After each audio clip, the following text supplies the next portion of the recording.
फिर शैतान भाग गया। शैतान तो बहुत मुज़य्यन करके हमारी निगाहों में काम रखता है, वो तो बहुत कुछ हमें सिखाता है। वही आलीशान बंगला होगा तो जिंदगी ठाट बाट की होगी। हाँ, तेरा घर अगर छोटा रहा और इसी तरह तू गुर्बत में जिंदगी गुजार, तेरी बच्चियों को रिश्ते कोई नहीं लेगा। मैं पहले भी कहता हूं, क्या गरीबों की बच्चियां ब्याही नहीं जाती? कितने गरीब हैं कि जिनकी बच्चियां घरों में बैठी हुई हैं, ब्याही जाती हैं, वो भी चली जाती हैं। लेकिन शैतान हमें सबक पढ़ाता है, नहीं हड़प कर माल, फलां का भी, फलां का भी, फलां का भी, फलां का भी, और खा जा और अपने लिए आसाइशें पैदा कर। आहिस्ता आहिस्ता इंसान को उस सतह पर लाकर खड़ा करता है जहां इंसान अपने रब को ही भूल जाता है और मुतकब्बिर बन जाता है। इसलिए ज़य्यन लहुम शैतानु अमाल, शैतान ने उनकी निगाह में उनके आमाल को मुज़य्यन कर दिया। फसद्दहुम अनिस सबील, उन्हें सीधी राह से रोक दिया। और सीधी राह कौन सी है? अंबिया की। अंबिया का रास्ता सीधा रास्ता है, बाकी तमाम रास्ते टेढ़े हैं। हजरत जुनैद बगदादी रहमतुल्लाह अलैह फरमाते हैं, मखलूक की अल्लाह तक रसाई के सारे रास्ते बंद हो गए, एक रास्ता सिर्फ खुला है जिसका नाम मदीना है। अल्लाह। हजरत जुनैद बगदादी कह रहे हैं एक रास्ता खुला है, बाकी तमाम रास्ते बंद हैं। अंबिया का रास्ता सीधा रास्ता, बाकी तमाम रास्ते जो हैं वो झूठे रास्ते। इब्लीस ने रोक दिया, इब्लीस ने रोक दिया, कहा नहीं।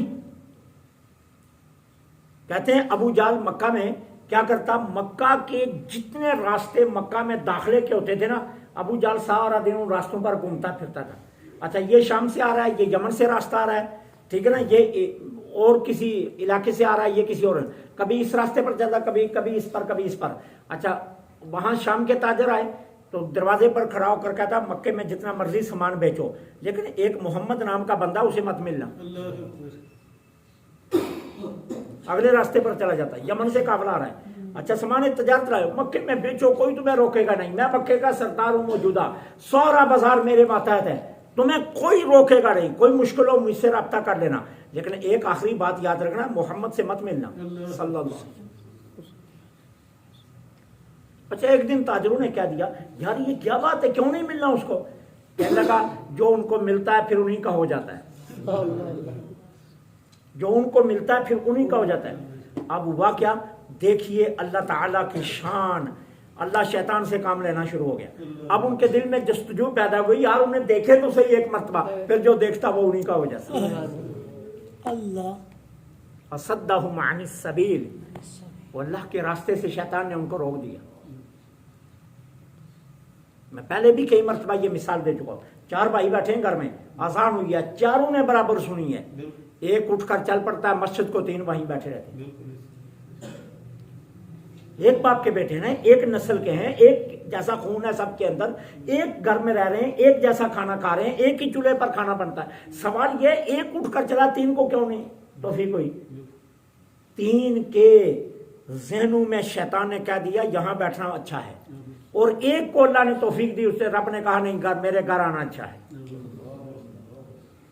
वो एक उठकर आ गया। फसद्दहुम अनिस सबील, इब्लीस ने उनको सीधी राह से रोक दिया।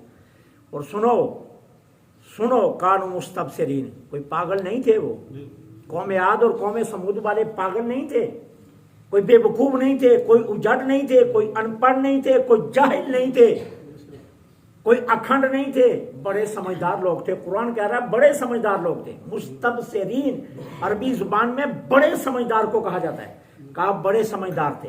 लेकिन हुआ क्या, समझदार जरूर थे, साहिबे अकल भी थे, साहिबे नजर भी थे, साहिबे इस्तिदलाल भी थे, लेकिन अफसोस यह है शैतान के पीछे लगकर अपने अकल से काम ना ले सके। अपने नजर व इस्तिदलाल से काम ना ले सके। और इस तरह उन्होंने अपनी बसीरत को भी, अपनी अकल को भी और अपनी कुव्वत इस्तिदलाल को भी ज़ाय कर लिया और यूं शैतान के पीछे लगे। तो शैतान के पीछे जब इंसान लगता है तो उसकी जो रूहानी कुव्वतें होती हैं वो रूहानी कुव्वतें सारी खत्म हो जाती हैं। इब्लीस सबसे पहला हमला ही उसकी रूहानी कुव्वतों पर करता है, बसीरत पर, बसारत पर नहीं। इब्लीस ने कभी किसी को नाबीना नहीं किया, बीना रखता है लेकिन बसीरत खो लेता है। और बसीरत ही इंसान को कमाल पर पहुंचाती है, बसारत नहीं पहुंचाती। आंखें तो सभी के पास हैं लेकिन बसीरत हर किसी के पास नहीं है। तो इब्लीस जो हमला करता है वो बसीरत पर करता है, तो बसीरत से मारूम कर देता है। और बसीरत से जब इंसान मारूम होता है तो फिर तमाम कामों से जाता रहता है। तो अल्लाह फरमाता है थे अक्लमंद, लेकिन अफसोस ये है कि इब्लीस ने उनकी बसीरत छीन ली थी। बसीरत छिन गई तो लिहाजा बसारत रही भी तो क्या फायदा है ना। बसीरत का तो कोई फायदा नहीं है। बसीरत का फायदा है कि इंसान नजरो इस्तिदलाल, गौर व फिक्र करे। और गौर व फिक्र की जो मरकज होना चाहिए वो ज़ात खुदा होनी चाहिए। फूल है उसे बसारत से देखो, गुलाब का फूल बहुत खूबसूरत है, लेकिन बसीरत को सबसे पहले आगे ले आओ। अपने रब को क्या तारीफ करो कि कमाल है जिसने इसे बनाया।